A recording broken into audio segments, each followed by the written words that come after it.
kicker is here at CES 2026. We're on the Thermaltake stand, and arguably the most interesting product is going to be the Viewcross TG. This is a brand new chassis that they're bringing to market, which allows two complete builds in the same box and supports the Project Zero type design where all the cabling and everything is done at the back. So if you're a hardcore gamer and in your spare time you're creating large-scale AI models, then this could definitely be interesting for you. One of the things you might want to do while you're gaming is you decide, well, you know what, I've always fancied go-karts, but the chairs are too comfortable on the bigger race simulators. So Thermaltake's got you covered, because their brand new GK500 is specifically designed as a go-kart simulator. So you've got the bucket seat. The extras would include the controls and the seat wobbling device underneath, and obviously you don't get the computer or the screen in it. The GR900 is a more general purpose racing simulator, and we're told by Thermaltake that if you're a general racing car enthusiast, this is probably what you'll go for. And even if you're entering competitions, this would be a useful choice because it's very comfortable.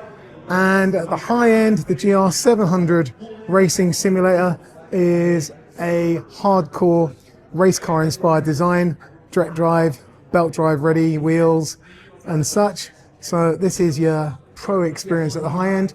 And obviously what they've done is they've introduced a complete brand new range of controllers, so you can modify your design however you want and get exactly the experience you're looking for. So the top left hand side, we've got the new Infinity series, which have the little swirling down the black hole effect in the middle.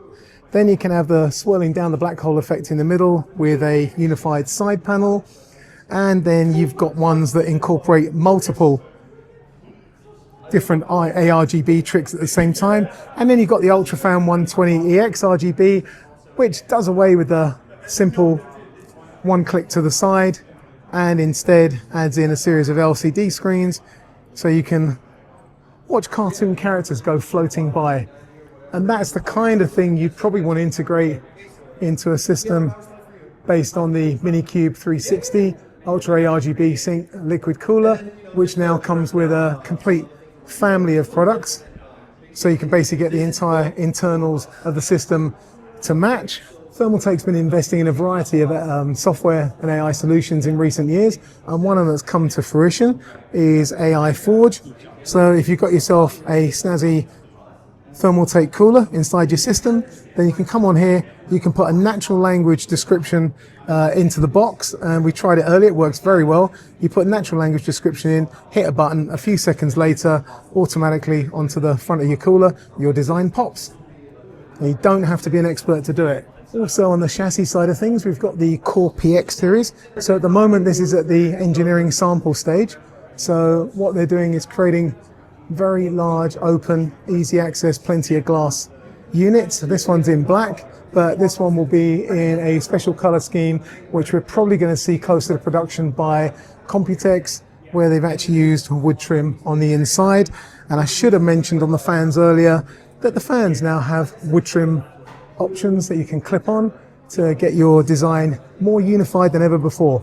On the power supply side of things, Thermaltake's got the new Golden Track series, 750, 850, 1000 watt and 1200 watt. And what makes them different is that they are prepared for the possibility that you did not connect your graphic card, high-end power drawing graphic card properly, and at some point you might have actually burnt out some of your pins. So what they've done is they've created a unique design where the pin connectors come on this separate box, and if you have a problem, you can just buy another one and simply clip it on the side, and that will bring your graphic card and power supply back to life. Anyone who's been to Gamescom over the past few years would have seen that they've got an entire floor dedicated to retro gaming, and now we're seeing that kind of retro design stuff coming back into the mainstream market. So Thermaltake have got their Retro 260 TG, complete with screen kit, and although the floppy drive seems to be there, it doesn't actually work. And then the larger version of the two, the Retro 360 TG over this side. And again, these things will be shown a lot more prominently by Computex and should be in the market end of Q2, maybe start of Q3.